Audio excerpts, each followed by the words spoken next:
Welcome to the Work That Holds Meaning podcast. Today I want to talk about something I studied a few years ago that I think is becoming more urgent by the day. When we talk about AI and jobs, we often talk about displacement.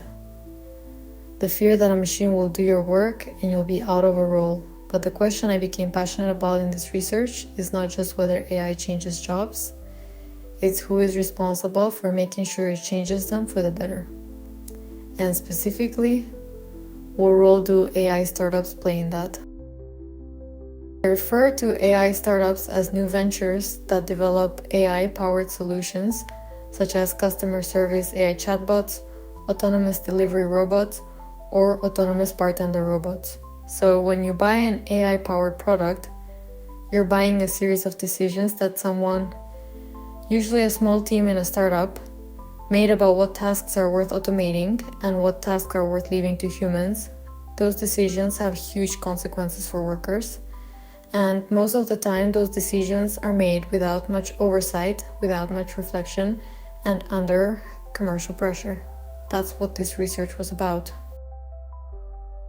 I conducted 24 in-depth interviews with policymakers working on AI governance, AI ethics consultants, academics, AI startup founders, and developers across Europe and North America.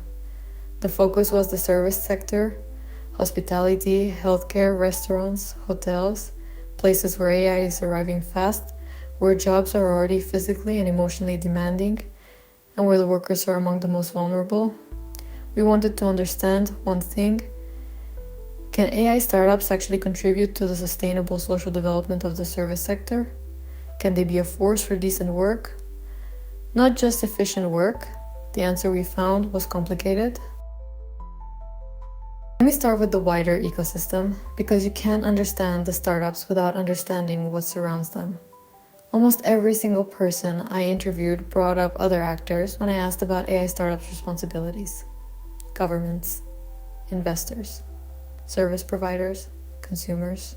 It became very clear very quickly that the startups are part of a system, and that system is full of competing interests. Governments, several respondents said, tend to lag behind. By the time regulation catches up with the technology, the damage is already done. And even when regulations exist, one policymaker I interviewed put it plainly: governments often don't fully understand the technology they're trying to regulate. Then, investors. They have enormous power over startups, but there are almost no incentives for investors to ask for ethical practices or social impact assessments. Funding is tied to growth and product market fit, not to whether the solution is good for workers. Then we have service providers. The restaurants and hotels using the AI are often focused on cost reduction. And one of my respondents said something that stayed with me: if service providers are primarily looking to cut costs, AI startups will try to get to the level of automation that eventually replaces humans altogether. The service providers' priorities shape what the AI startup builds. And then there are consumers. Results indicated that AI startup founders often only prioritize ethics when their end users demand it, which means that regular people choosing products and services hold more power over ethical AI development than we might think. If you as a customer ask for ethical practices from the companies you work with or buy from, AI startups have to pay attention. Now, within that system, what are the AI startups themselves doing or not doing? We identified 4 key factors that determine whether an AI startup can actually contribute to meaningful and decent work in the service sector. The first is awareness of socioeconomic issues. It sounds basic, but most AI startups are so focused on building and funding their product that they never stop to ask, what happens to the workers when this technology gets deployed? Most AI startup founders I spoke to acknowledged they don't have resources for impact assessments to understand the effects of deploying their automation tools. 3 out of 5 co-founders I interviewed said directly, if resources are limited, socioeconomic sustainability is not the priority. Their own survival is. Then, the second factor is fostering meaningful and decent work. This means that AI tools should promote well-being for the service workforce by creating more meaningful tasks for humans, not just eliminating the tasks that are easiest to automate. Here's where it got interesting. Almost all AI startup members had a strong opinion on which tasks should be automated. The repetitive ones, the boring ones, the time-consuming ones. But here's what they were missing. Those boring tasks are sometimes the ones that give workers a rhythm, a sense of control, a meaningful moment in their day. And there's an issue.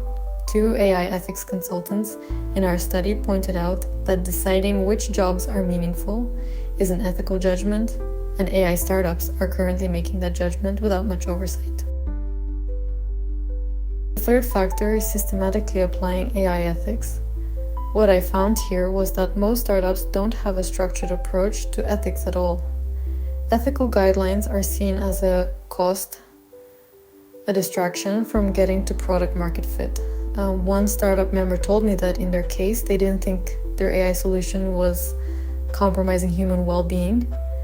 It was customer service AI, so they didn't see a need for ethics guidelines. And to some extent, I understand the logic. But the problem is that the moment you start deciding that your AI solution is harmless, you stop asking the questions that might show you something else. The fourth factor is business model innovation. This is where I saw some creative ideas in my interviews. A few startups had found ways to integrate social impact into their business models, not as charity, but as a competitive advantage. One founder I spoke to described hiring people who had worked in call centers, whose jobs were being replaced by AI, to train their AI systems. Their expertise improved the product and gave those workers a new role.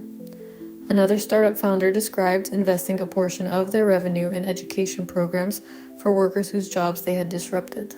One policy expert made a compelling case that social sustainability is actually attractive to investors. It demonstrates ethical standards, builds trust, and protects the startup from reputational risk down the line. The challenge is that most startups haven't made that connection yet. So what does this mean in practice for team leaders, for people implementing AI in organizations, for anyone working inside a company that is about to bring in a new AI powered? First, the fact that a task is repetitive doesn't mean the person doing it wants it automated. Any technology implementation that skips the step of asking workers what they need is going to create problems. Second, if you are in a position to choose which AI startup or vendor you work with, you have more leverage than you think. Ask them whether they have any ongoing monitoring of how their tool affects the people using it. That question alone will tell you a lot. Third, for those of you building technology, even if your product seems harmless, even if it's just a chatbot or a scheduling tool, your decisions about what to automate and what to leave human have consequences. The invitation from this research is to stay in the environment where your product is being used, not just during the sales process, but after deployment. See what actually happens. That kind of ongoing engagement with people using the AI tools is where ethical AI stops being a principle and becomes a practice. I think what I came away from this research with is a sense that the current system is asking too much of individual actors and not building enough collective accountability. Startups can't do this alone. Neither can governments or service providers or consumers. But each one of them has a role, and the work is figuring out how those roles fit together. The service sector employs millions of people in physically demanding, emotionally complex jobs. AI is arriving there fast. The question is how to do it in a way that makes those jobs better, more meaningful, more dignified. Thank you for listening.